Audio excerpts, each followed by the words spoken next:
Hey everybody, it's Doc Green, the Road Scholar. Just did the video about the same thing I'm about to talk about now. I had to delete it because I went way off track. Guys, freight prices are down, spot rates are down, contract rates are down, intermodal rates are down, everything is down. And I'm going to try to explain a little bit of why that is so that a lot of people don't freak out and start, because it's a good tendency, or an easy, not good, but an easy tendency for truck drivers to start blaming companies, mega carriers, and you know, the government and everything. The government is partial to blame for this mess, but I want to explain the intricacies of one of the reasons that freight rate is down and freight is down. Intermodal carries a large, huge amount of freight across and around the United States. Intermodal, for your new drivers, means the stuff that comes in on trains. You know, these big containers and everything you see out here. A lot of that freight, that is responsible for a lot of the freight in the United States. We've had a problem over the last year, year and a half, 2 years since the pandemic with the supply chain being broken. They claimed there wasn't enough trucks, there wasn't enough chassis. The reason there wasn't enough chassis out in California is there wasn't enough trucks. YouTube and truckers that were out there pretty much blew that theory out of the water.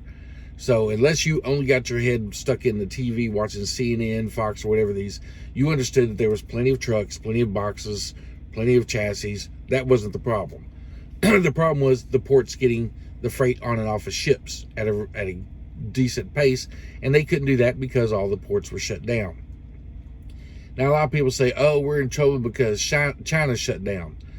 China shut down, but there was still a lot of ships that needed to be unloaded, and we weren't getting them unloaded fast enough because we were shut down.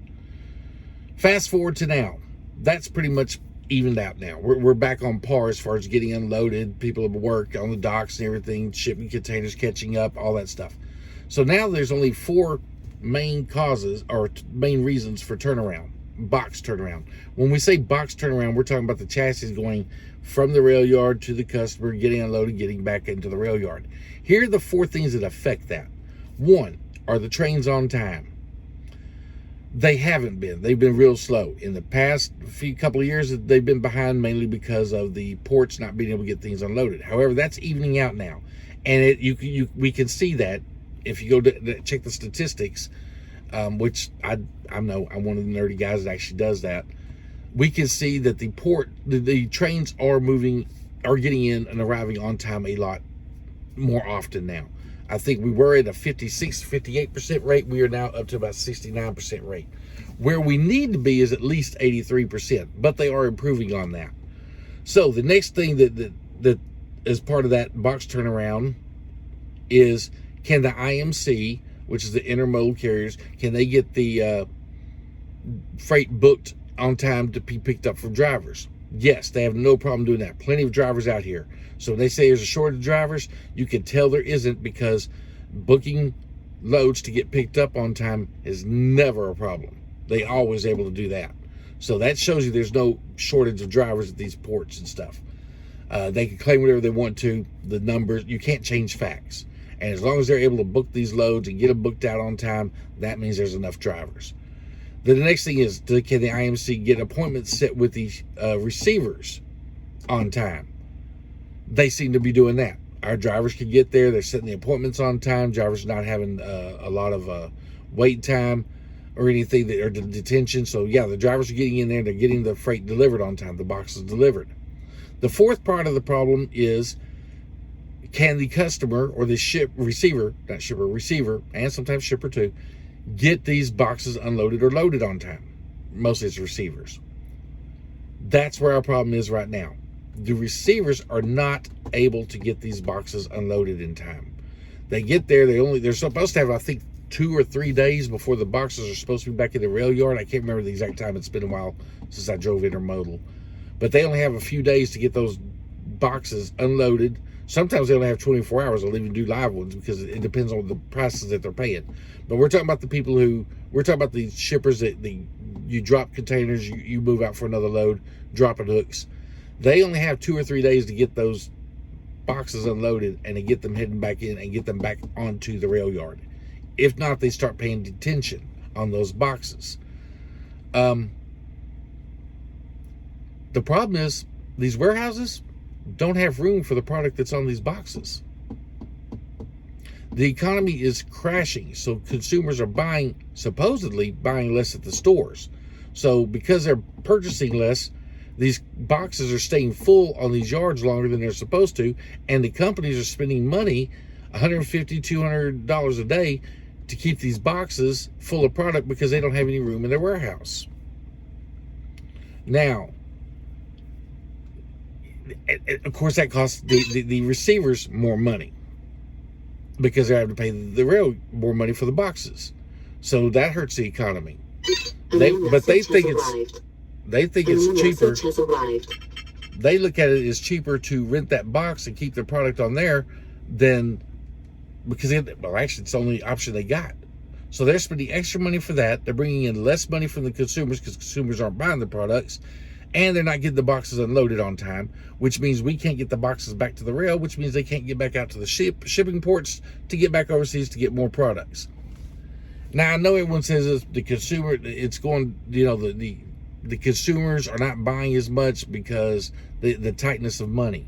And I could get into a whole political rant, which is what I did on the last video. I had to delete it and start over because it gets all into politics and stuff on that way, which is not what I'm talking about. Here's the thing, though. Any of us have been in the stores lately, and you go shopping up and down the aisles, you realize that there's not product in the stores. The stores are running out of product. You know what I'm saying? A lot of shelves are empty. So that's not really making much sense to me. And I don't really understand how you can claim the consumers aren't buying anything. You can't ship it to the stores because there's no room, but yet all the stores have empty shelves. Kind of see the problem there? That's just me. That's just what I noticed. That has nothing to do with the actual facts and statistics that they print out. But I know when I go to the store and I see half the shelves empty, that they need more product in. For us truck drivers here lately, a lot of us know that we go into a truck stop, you try to buy coffee, and we can't even get creamer. You know, the creamer that goes in the coolers, they're out of it. And you talk to the store, we ordered, they're just not shipping it to us. They're not shipping it to you because they don't have it. If they don't have it, that means it's not in the warehouse, or it's not in their inventory. And if it's not in their inventory, that means they're not shipping it to the receiver. And if they're not shipping it to the receiver, where's all this creamer going? And that's just one example. But something is not matching up here. If the shelves are empty at the stores, that's telling me that consumers are purchasing the products. And if the shelves are empty at the stores and the containers are full at the warehouse because the warehouses are full, why are the warehouses full if there's nothing at the store for the consumers? Kind of makes you wonder, doesn't it? So somewhere, and I'm not a conspiracy theorist, I don't get into the cabals and think if somebody's planning anything or something, but something's not matching up. Common sense tells us that. So anyway, I don't know why that is, but I can explain to you why the freight prices and the freight rates are dropping. It's because the warehouses are full and they can't unload the containers, which carries a huge significant portion of the freight in America. And because they can't unload those, guess what else they're not unloading? They're not unloading the Schneider boxes. They're not unloading the dropping hooks either. No room. That's the reason that the prices are down. I'm not a genius, but I'm not mentally impaired either. So something, I honestly believe, like Love's, Pallet, Walmart, and all these places that say their warehouses are full and everything, it doesn't make sense to me. They say, well, consumers aren't buying. Well, we're not buying because the products aren't there. It's like they're intentionally trying to slow the economy down for some reason. I don't know. I'm not getting into all that. But anyway, that's the reason the freight prices are down, the freight's down. And that anything that affects the rail is going to affect spot contracts. Spot contracts drivers are the ones that the owner-operators and independents and things and smaller companies get freight off of, the smaller brokers. And when it affects them, it also affects contract freight, which is the bigger companies, and that's the position we're in.